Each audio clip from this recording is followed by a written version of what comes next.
That's right, guys. And I'm here to tell you I like shawarma and keeping my community safe and clean. I like those things too, Mr. Mamdani. Oh, Mr. Mamdani, I love when my food is shaped like a burrito. Oh, Mr. Mamdani, I can do a handstand. Do you want to see? Oh, Mr. Mamdani, I always tell my neighbors how much I love them, and I'm always super, super nice to them. But like, how many motherfuckers do you know that are like, I hated this shit. I hate politics. I hate it so much. Maybe I'll vote for Donald Trump. And we're like, I love Zohran Mamdani. I will fucking die for him. I will revert to Islam. I will be a fucking Shia 12er imam. You don't understand. Just guide me in the direction like a fucking cruise missile, sir. That's it. Yeah, they just needed one fucking one quirked up brown boy to be like, let's fix some of these problems that you are experiencing. And they were like, put me in the game, coach. Put me in. I'll do anything. The young men yearn for Zohran.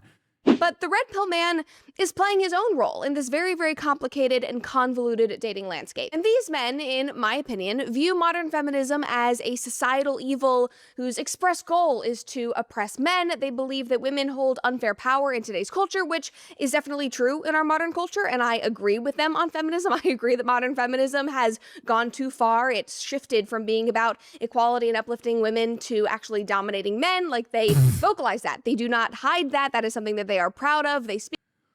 Oh, God. Once again, be a man. Be a man. Be a man. Stop being so fucking malleable. Stop being so easily duped. Stop seeking out victimhood narratives. The notion that like, oh, feminism is about dominating men. Like, you are a silly bitch if you believe that, okay? If you're a man and you truly believe that, you are weak. Stop being weak. Become strong. And you can only achieve that strength through self-improvement, okay? Through setting goals for yourself, just for yourself, not for anybody else. Setting goals for yourself and achieving those goals. That's the only way that you can have confidence to be your own person. A lot of this crisis does not actually revolve around masculinity, okay?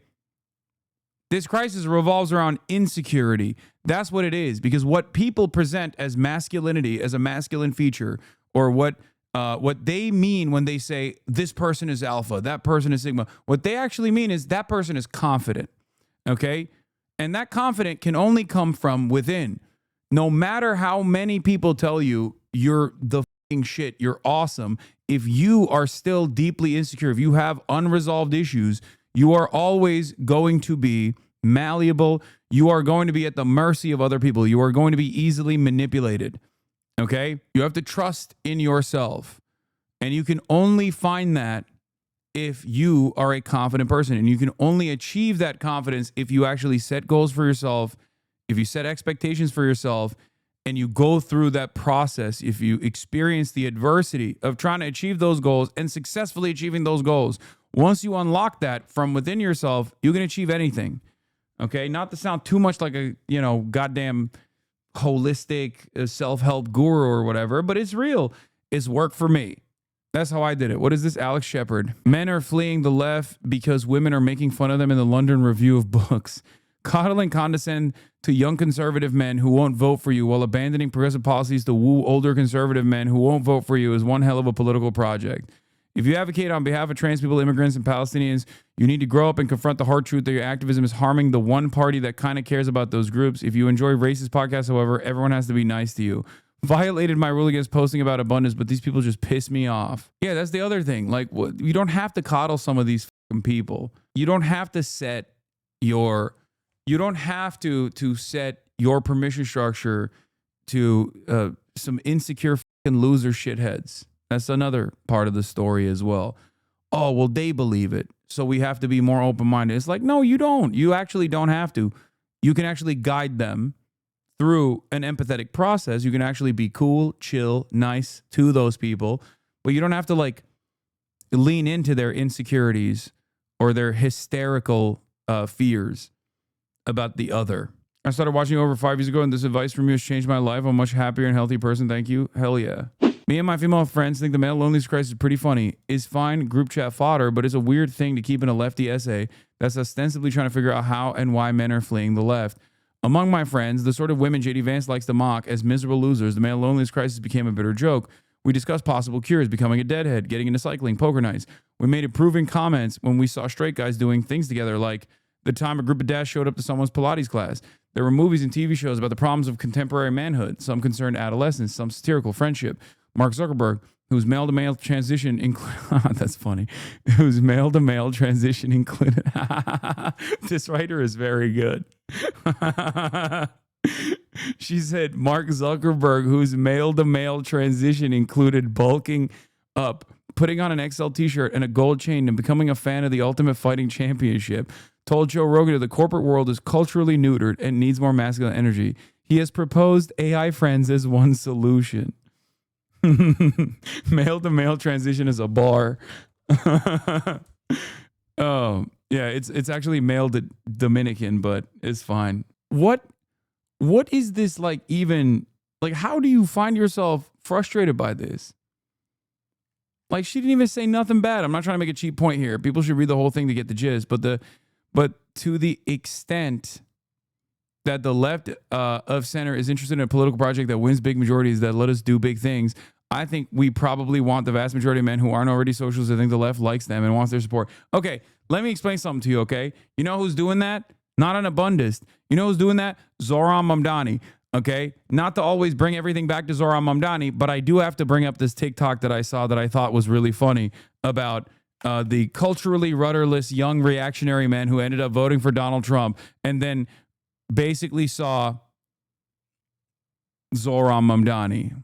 I'm also seeing a lot of, I'm starting the alt-left pipeline TikToks on my TikTok For You page, which I like a lot. A lot of brolic dudes working out, being like, I'm starting the alt-left pipeline. We have to work out and we care about empathy and we want to be kind to others. And I'm fully subscribed to that. I'm on board with that. I love that shit. It's this one guy going like, I'm a random white guy and I'm nihilistic. I'm edgy. Maybe we should jokingly vote for Donald Trump as a meme. And then Zohran Mamdani comes around and he's like, I will do anything for you, Mr. Mamdani. Mr. Mamdani, I love you. This is so perfect. Never gonna vote like ever again. You know what? Like, what if we just, like, for the meme, what if we voted for the fascist guy?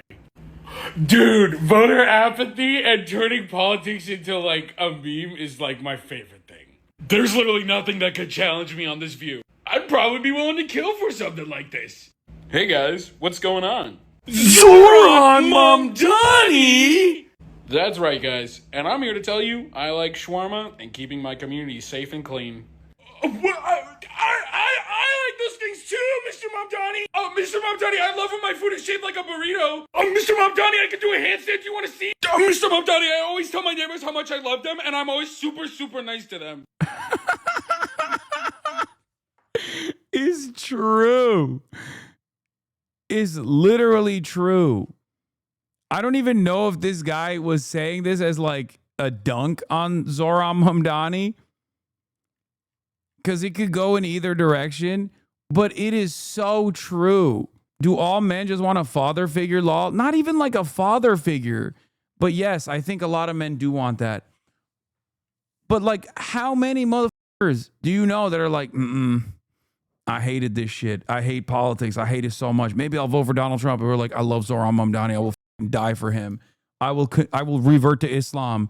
I will be a fucking Shia 12er imam. You don't understand. Just guide me in the direction like a fucking cruise missile, sir. That's it. Yeah, they just needed one quirked up brown boy to be like, let's fix some of these problems that you are experiencing. And they were like, put me in the game, coach. Put me in. I'll do anything. The young men yearn for Zohran. Yeah, found TikTok hype edits about men winning the race for Zohran. Cuomo leads Mamdani among voters without a 4-year college degree 61 to 39, while Mamdani leads Cuomo among college-educated voters 62 to 38. Men support Mamdani 56 to 44, while women lean towards Cuomo 52 to 48%. Found TikTok hype edits about men winning the race for Zohran. The men of New York City coming out to support Zohran despite Democrats losing them. Why do women like Cuomo? I don't know. We're not going to discuss women's wrongs today, okay?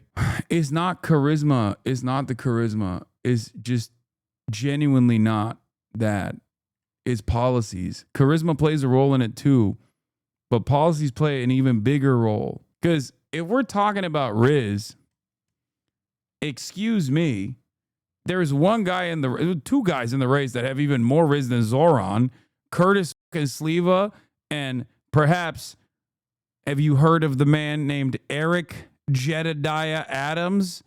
Did you not see him pull up in the Rosh Hashanah fit? I am afraid of showing it to you because I know you're going to illegally vote for him now. He is the most swagged out mayor to have ever existed. If she say no, you gotta go. I'm so sorry, but absolutely nothing. My friends, we have done it. Damn, dude. That give me fucking chills a little bit. American politics are fucking insane, Lamau.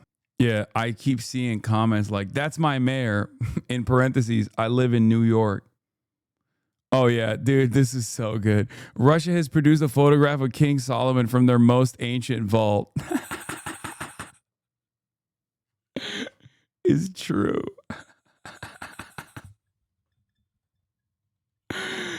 This is the most deep fried meme of all time, dude. The photo itself is fire, but the meme is also incredible. Serving biblical content. I don't get it. Oh, how do I even explain what this is a reference to? There are a bunch of AI videos with millions of views on YouTube that are basically designed to be shared by unks and aunties in WhatsApp groups that are that talk about how like Vladimir Putin dusted off the tomes and opened the ancient vault in Russia that proves that Jesus Christ was black. I think Russia Today may have done a video on it as well. You just had to bring it up, didn't you, Lol? Yes, I did. I love that. That video lives in my mind permanently. Russia opens its vault to reveal black biblical Israelites. Serious, curious questions about history and faith, 2.4 million views, AI voice. representation, and the unexpected corners of religious art. Bro, this is like straight up. I don't know if this was like the Russian government trying to do an op or something, but this is a made to release on WhatsApp groups for all the unks and aunties video. But that's what this is a reference to. That's what Felix is making a joke about.